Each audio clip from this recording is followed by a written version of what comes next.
Hey hi everyone, welcome to chem classes. आज की video में हम ओसोजोन फॉर्मेशन के बारे में पढ़ेंगे। ओसोजोन क्या होता है? ये डेरिवेटिव होता है कार्बोहाइड्रेट्स का, और जिसको कार्बोहाइड्रेट के कंफर्मेटरी टेस्ट में यूज़ किया जाता है।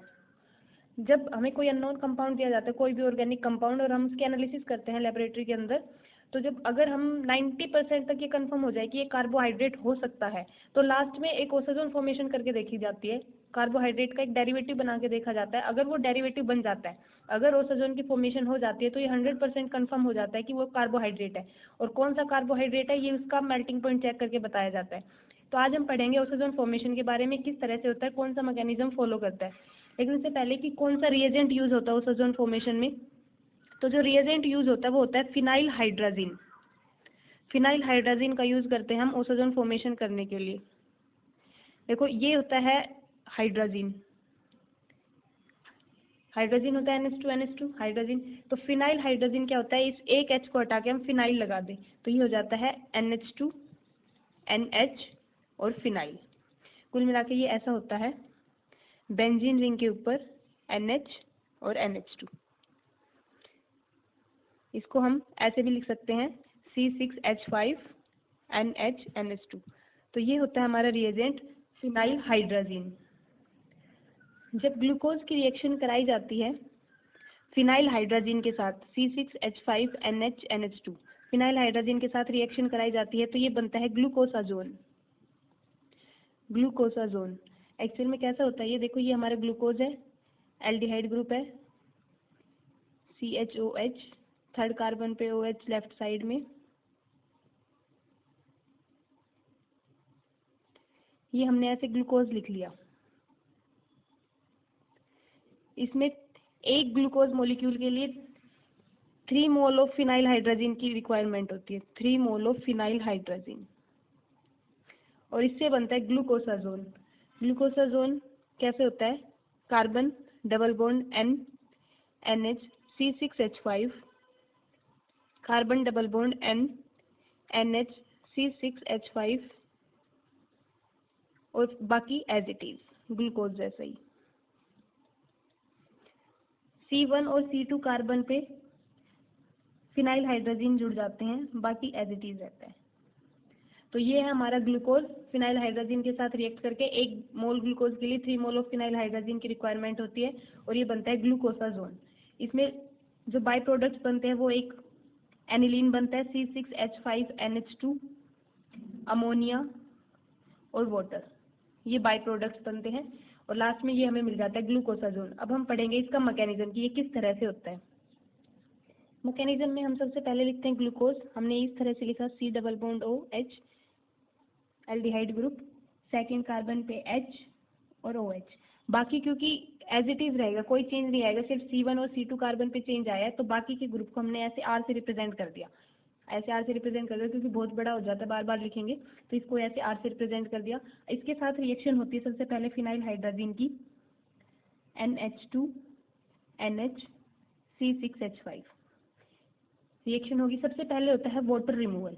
यहाँ से ये ऑक्सीजन और 2 हाइड्रोजन वाटर की फॉर्म में बाहर हो जाते हैं, और ये आपस में जुड़ जाते हैं। फर्स्ट स्टेप में होता है वाटर रिमूवल, और ये क्या होता है, कार्बन पे हाइड्रोजन है, डबल बॉन्ड N, ये नाइट्रोजन NH C6H5, और ये as it is CHOH and R। ये हो गया फर्स्ट स्टेप। सेकेंड स्टेप में होती है टोटोमराइजेशन। टोटोमराइजेशन देखो कैसे होता है, यहाँ पे हम समझते हैं, एक कार्बन है, 2 कार्बन है एक्चुअली, एक पे कोई इलेक्ट्रोनेगेटिव एटम अटैच है, इलेक्ट्रोनेगेटिव एटम अटैच है, यहाँ पे एक हाइड्रोजन अटैच है। तो क्या होता है, यहाँ पे ये शिफ्ट हो जाता है, ये हाइड्रोजन इस तरह से शिफ्ट हो जाता है, कार्बन कार्बन के बीच में डबल बॉन्ड आ जाता है, और ये हाइड्रोजन इस ऑक्सीजन के पास जाके ऐसे अटैच हो जाता है। मतलब हाइड्रोजन की शिफ्टिंग हो जाती है यहाँ से, और एक इलेक्ट्रोनेगेटिव एटम पे चला जाना, इसको बोलते हैं टोटोमराइजेशन। टोटोमराइजेशन, तो इसमें भी क्या है, ये कार्बन है, ये कार्बन है, इस कार्बन पे डबल बॉन्ड N एक इलेक्ट्रोनेगेटिव एटम है, नाइट्रोजन है, तो यहाँ पे टोटोमराइजेशन होगी। और किस तरह से, देखो, ये हाइड्रोजन है, ये यहाँ पे अपने इलेक्ट्रॉन देके और इस नाइट्रोजन के साथ जाके जुड़ जाएगा। ये हो जाता है कार्बन पे हाइड्रोजन, सिंगल बॉन्ड हो जाएगा यहाँ पे, सिंगल बॉन्ड NH, ये H इस हाइड्रोजन से जुड़ गया, फिर NH C6H5, कार्बन कार्बन के बीच में डबल बॉन्ड आ जाएगा OH एंड R। यहाँ तक हो गया थर्ड स्टेप, टोटमराइजेशन हो गया। यहाँ पे थर्ड स्टेप में क्या होता है, थर्ड स्टेप में हाइड्रोजन बॉन्डिंग दिखाते हैं। देखो ये नाइट्रोजन हाइड्रोजन, इनके बीच में हाइड्रोजन बॉन्डिंग हो जाते हैं। हाइड्रोजन बॉन्डिंग होती है, हाइड्रोजन होना चाहिए और कोई भी एक electronegative atom, small electronegative atom, जिनमें मेनली होता है फ्लोरीन, ऑक्सीजन और नाइट्रोजन। तो इनके बीच में हाइड्रोजन बॉन्डिंग होगी।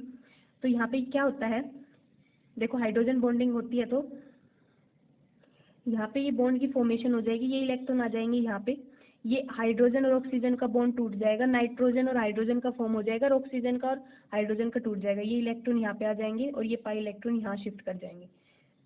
ऐसे शिफ्टिंग हो जाती है पूरी। और हमारे पास क्या होता है, ये पूरा एनिलीन C6H5NH2 ये बाहर हो जाता है। C6H5NH2 ये बाहर हो जाता है, ये बॉन्ड भी टूट गया इसके साथ और यहाँ पे इस ऑक्सीजन और हाइड्रोजन का भी टूट गया। तो C6H5NH2 बाहर हो जाता है, मतलब एनिलीन बाहर हो जाता है। यहाँ पे बचता है कार्बन, यहाँ पे आ जाएगा डबल बॉन्ड NH, ये हाइड्रोजन है इस पे, और कार्बन कार्बन के बीच में सिंगल बॉन्ड, यहाँ पे डबल बॉन्ड और यहाँ पे ये पूरा ग्रुप। तो ये हो गया हमारा थर्ड स्टेप। थर्ड स्टेप का जो रिजल्ट आया वो मैंने एक बार यहाँ पे लिख लिया। अब क्या होता है, इसकी रिएक्शन होती है फिर से फिनाइल हाइड्रोजन के सेकंड मॉलिक्यूल के साथ। एक के साथ तो हो गई, एक्चुअल में 3 मॉलिक्यूल यूज होते हैं ग्लूकोज के मॉलिक्यूल के लिए। तो सेकंड मॉलिक्यूल आता है फिर यहाँ पे NH2 NH C6H5, और यहाँ से ये हाइड्रोजन और ये ऑक्सीजन वाटर की फॉर्म में बाहर हो जाते हैं। यहाँ से वाटर बाहर हो जाता है और हमें मिलता है carbon double bond NH, hydrogen, carbon, यहाँ पे double bond N NH C6H5 और ये बाकी का पूरा ग्रुप। ये हो गया। फिर नेक्स्ट स्टेप में क्या होता है, फिर से जो थर्ड मॉलिक्यूल होता है हाइड्रोजन का, फिनाइल हाइड्रोजन, वो रिएक्ट करता है NH C6H5। इस बार क्या होता है, यहाँ से ये हाइड्रोजन और ये NH2 अमोनिया बाहर हो जाती है, अमोनिया गैस बाहर हो जाती है, अमोनिया गैस। और यहाँ पे हमारे पास क्या आता है, carbon, hydrogen, double bond N NH C6H5, carbon, double bond N NH C6H5 और बाकी का पूरा ग्रुप जो भी है वो हम लिख देंगे। तो ये क्या हो गया हमारे पास, ग्लूकोसाजोन। ग्लूकोज से बना है, ओसाजोन की फॉर्मेशन हुई है, इसको बोलते हैं ग्लूकोसाजोन। तो ये पूरी रिएक्शन होती है, ये पूरा मैकेनिज्म होता है ग्लूकोज से ग्लूकोसाजोन बनने के लिए। सबसे पहले वाटर रिमूव हुआ, फिर उसके बाद टोटमराइजेशन हुआ, टोटमराइजेशन के बाद यहाँ पे हाइड्रोजन बॉन्डिंग होगी, उससे एनिलीन बाहर हो गया और हमारे पास ये भी मिल गया हमें। फिर दोबारा से हमने फिनाइल हाइड्रोजन के साथ इसकी रिएक्शन कराई, यहाँ से फिर वाटर बाहर हुआ, ये सेकंड कार्बन पे यहाँ पे फिनाइल हाइड्रोजन अटैच हो गया। फिर नेक्स्ट में फिर थर्ड मॉलिक्यूल के साथ इसकी रिएक्शन कराई, यहाँ से अमोनिया गैस बाहर हो जाएगी और हमें ग्लूकोसाजोन मिल जाएगा। तो एक दो बार आप लिख के देखोगे तो ये स्टेप बिल्कुल क्लियर हो जाएंगे। तो ये होता है मैकेनिज्म ग्लूकोज से ग्लूकोसाजोन फॉर्मेशन का। देखो ग्लूकोज एक एल्डोज था, उसमें एल्डिहाइड ग्रुप होता है, उससे ओसाजोन की फॉर्मेशन होती है। साथ ही जो कीटोज होते हैं उनमें भी ओसाजोन फॉर्मेशन होती है। कीटोज मेनली क्या होता है, फ्रक्टोज, ये सबसे ज्यादा पॉपुलर कीटोज है फ्रक्टोज। हम फ्रक्टोज से भी ओसाजोन फॉर्मेशन करा सकते हैं। फ्रक्टोज की रिएक्शन कराएंगे फिनाइल हाइड्रोजन के साथ C6H5NH2 के साथ, और इससे हमें मिलेगा फ्रक्टोसाजोन। फ्रक्टोसाजोन, एक मिनट, फ्रक्टोसाजोन कैसे होता है, फ्रक्टोज क्या होता है, फ्रक्टोज एक कीटोज है। फर्स्ट कार्बन तो प्राइमरी अल्कोहल होता है, सेकेंडरी कार्बन पे कीटोन ग्रुप होता है, बाकी सारा ग्लूकोज जैसा होता है। थर्ड कार्बन पे OH लेफ्ट साइड में, बाकी सब पे राइट साइड में। ये होता है हमारा फ्रक्टोज। इसकी रिएक्शन कराते हैं फ्रक्टोसाजोन फिनाइल हाइड्रोजन के साथ, फिनाइल हाइड्रोजन, तो हमें मिलता है फ्रक्टोसाजोन। ये क्या है कि पहले कार्बन पे carbon double bond N NH C6H5, second carbon पे भी ये हाइड्रोजन भी होता है N NH C6H5 और बाकी एज इट इज। तो जैसे ग्लूकोसाजोन था वैसा ही होता है फ्रक्टोसाजोन। अब इसका भी मैकेनिज्म देखेंगे कि ये किस तरह से होता है। ये हो गया हमारा फ्रक्टोसाजोन और ये हो गया फ्रक्टोज। तो फ्रक्टोज से फ्रक्टोसाजोन बनने का मैकेनिज्म देखते हैं। अब मैकेनिज्म में हम ऐसे लिखते हैं, हमने लिखा ये फ्रक्टोज, शुरू के 2 कार्बन हमने रिप्रेजेंट कर दिए, बाकी को R से रिप्रेजेंट कर दिया क्योंकि ये एज इट इज़ रहेगा, इसमें कोई चेंज नहीं आएगा। तो इसमें क्या होता है, इसमें सबसे पहला वही स्टेप, इसमें वाटर रिमूव होगा, कार्बोनिल कार्बन का ऑक्सीजन और NH2 के हाइड्रोजन, ये वाटर रिमूव हो जाएगा यहाँ से और हमें मिलेगा CH2OH, carbon double bond nitrogen NHC6H5 और यहाँ पे ये R, ये हो गया। नेक्स्ट स्टेप में क्या होता है, जैसे उसमें हुआ था टोटमराइजेशन हुई थी, पहले वाटर रिमूव होके, ग्लूकोज के केस में भी वाटर रिमूव होके टोटमराइजेशन हुई, इसमें भी वैसे ही होगा। तो इसके लिए हम क्या करते हैं, इसको हाइड्रोजन को दोनों का ऐसे लिख लेते हैं, 2 हाइड्रोजन है, एक हाइड्रोजन यहाँ एक यहाँ, ऐसे लिख लिया। तो ये दोनों कार्बन है, इस पे हाइड्रोजन है, इस पे डबल बॉन्ड नाइट्रोजन है, तो टोटमराइजेशन हो जाएगी, ये इलेक्ट्रॉन यहाँ पे आ जाएंगे और हाइड्रोजन है वो इस नाइट्रोजन से अटैच हो जाएगा। तो ये बनेगा CHOH,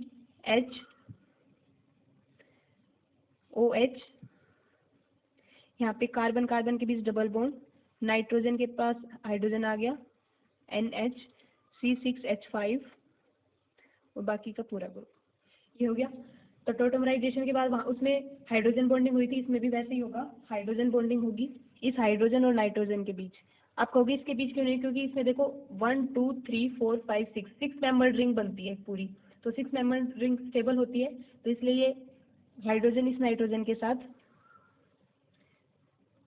हाइड्रोजन बॉन्डिंग कर लेते हैं। फिर आगे वही होगा, इसमें क्या होगा, ये हाइड्रोजन और नाइट्रोजन के बीच में बॉन्ड फॉर्म हो जाएगा, ये इलेक्ट्रॉन जाएंगे यहाँ पे, ये वाले इलेक्ट्रॉन यहाँ पे और ये बॉन्ड टूट जाएगा, ये इलेक्ट्रॉन यहाँ पे। तो कुल मिला के यहाँ से एनिलीन बाहर हो जाएगा C6H5NH2, एनिलीन बाहर हो जाएगा और क्या बचेगा, कार्बन पे ये हाइड्रोजन भी है, यहाँ पे डबल बॉन्ड आ गया, double bond oxygen, carbon carbon के बीच single bond, double bond NH और ये R, ये हो गया। तो ये एनिलीन बाहर हो जाता है, उसके बाद ये बचता है। अब इसके बाद फिर से फिनाइल हाइड्रोजन का अटैक होता है C6H5NH2। अब क्या होगा, यहाँ से वाटर और ये ऑक्सीजन बाहर हो जाता है, हाइड्रोजन और ऑक्सीजन ये वाटर की फॉर्म में बाहर हो जाता है, यहाँ पे ये अटैच हो जाते हैं, carbon double bond NH C6H5, hydrogen, carbon पे डबल बॉन्ड NH और R। सिमिलर वही स्टेप्स है, बस इनमें कार्बन का डिफरेंस है, थोड़ा सा डिफरेंस है जरा सा, बाकी स्टेप्स वही है, पहले वाटर रिमूव होगा, फिर टोटमराइजेशन होगी, फिर हाइड्रोजन बॉन्डिंग होकर एनिलीन बाहर हो जाएगा, फिर वापस से हम सेकेंड फिनाइल हाइड्रोजन मॉलिक्यूल लेके आएंगे, वाटर बाहर करेंगे, वो अटैच हो जाएगा, फिर थर्ड वाला फिनाइल हाइड्रोजन आएगा C6H5NH2, थर्ड मॉलिक्यूल आएगा। तो यहाँ से क्या होगा, अमोनिया बाहर हुई थी, ये हाइड्रोजन और ये NH2, ये अमोनिया बाहर हो जाएगी और हमें क्या मिलेगा, कार्बन पे hydrogen, double bond NH C6H5, carbon double bond NH C6H5 और यहाँ पे R, बाकी का सारा जो ग्रुप था वो हम एज इट इज लिख देंगे। तो ये हो जाता है हमारा फ्रक्टोसाजोन। तो ये मैकेनिज्म होता है ग्लूकोज से ग्लूकोसाजोन और फ्रक्टोज से फ्रक्टोसाजोन बनने का। आई होप आपको समझ आया होगा। आज के लिए इतना ही। Thank you so much for watching.